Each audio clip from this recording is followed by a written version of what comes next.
This is 4 for 4, and this is our project manager. So we have the project, and that's the base. That's like the board, and then within the board we have the different sections, and then within the sections we have the different tasks, and then we have the comments, and you can comment on the task, a section, or you can even comment on other comments.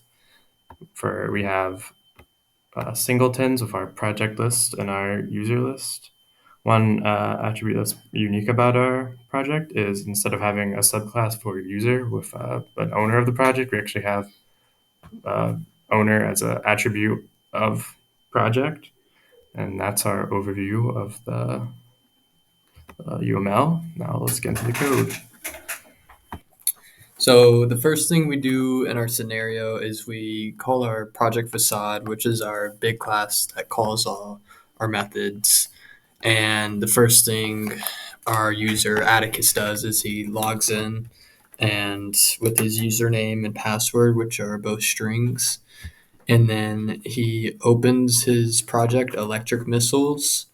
And so when he opens that, he's able to create his task, and he does that in the section which is the to do section because he hasn't done it yet.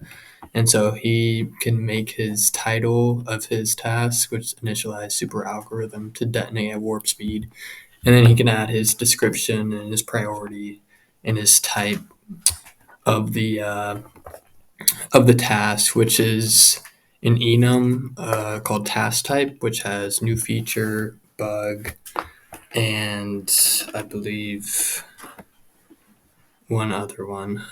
I can't remember. But and after that, he can create a comment in that task, and which has the user and the content of the comment. All right. The next portion of our scenario involves moving a task, reassigning its assigned users, and adding a comment to one of its comments. So we start by getting a task, and we do this by getting it by its title from the facade. And once we have that task, we can move it from its original section to the specified section, which is doing, just passed as a string parameter.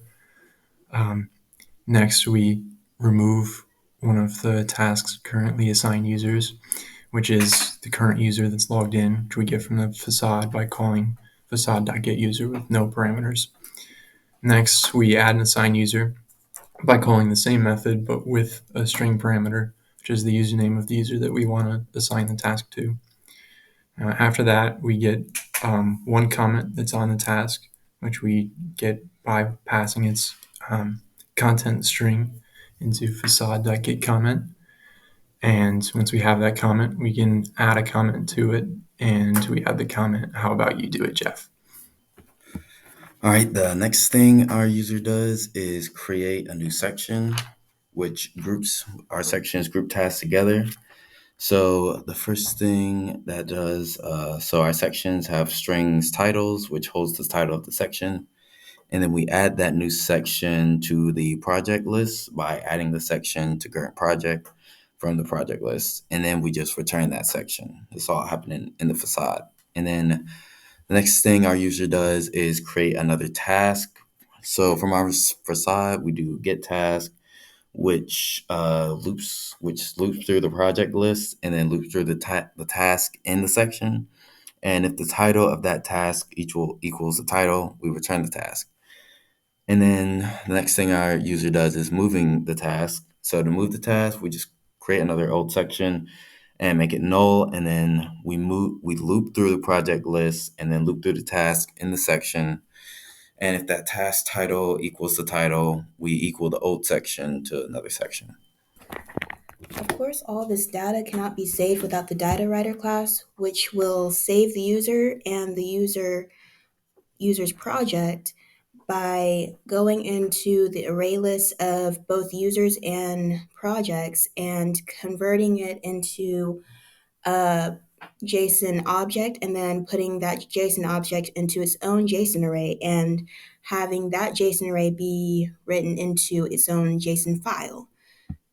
So without this method, basically, no, nothing's getting saved. All right, to round off the scenario, we have an example output of what the project list would look like in the command line. And we have our project, which is electric missiles. We have our section titles, which are doing, to do, done, and abandon. And underneath each section title, we have our tasks. Curve the metal to make a cylindrical shape. Initialize super algorithm to detonate at warp speed. And make impossible burger possible. Now, underneath our tasks, we have comments and even nested comments. And that is the general structure of our UI output.